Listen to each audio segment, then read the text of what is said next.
ठाकरे नाव पुसायला कुणालाच जमलेलं नाही असं उद्धव ठाकरे म्हणतायत। गद्दारीचा शाप आपल्याला लागलेला आहे आणि विजयासाठी शत्रू गद्दारांची मदत घेतोय अशी टीका उद्धव ठाकरेंनी सत्ताधाऱ्यांवर केलेली आहे।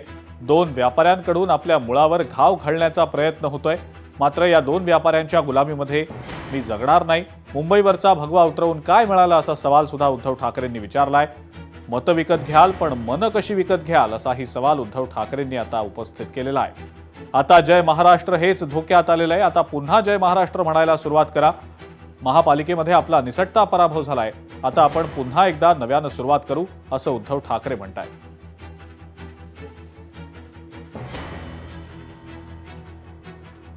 सगळ्या जणांनी आजही मला आणि आपल्याला सगळ्यांना ज्या प्रतिक्रिया येत आहेत देशभरातून येत आहेत की लढाई तुम्ही फार उत्तम पद्धतीने लढलात।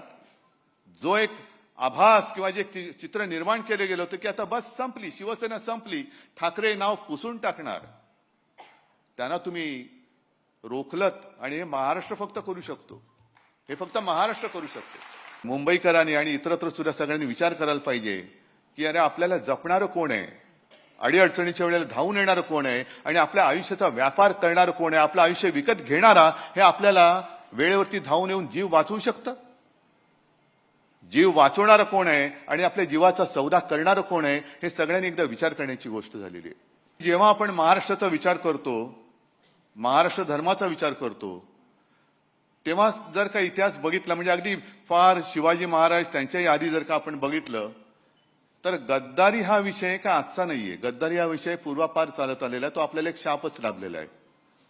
आणि जर का असा विचार केला की जेव्हा विजय अशक्य असतो तेव्हा आपला शत्रू गद्दारांची मदत घेत असतो,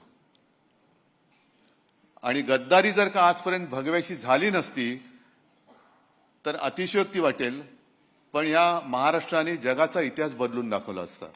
महापौरपद अरे आपल्याकडे होतीच ना सत्ता 25 वर्ष।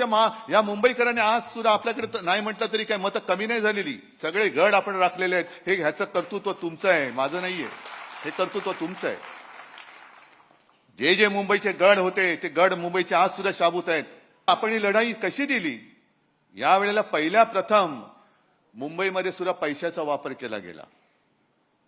अनेक ठिकाणावरनं माझ्याकडे ज्या काही तक्रारी आल्या, दार बंद असलं तर दाराच्या खालच्या फटीतनं लिफाफे फेकले गेले, आतमध्ये पैसे भरलेले लिफाफे।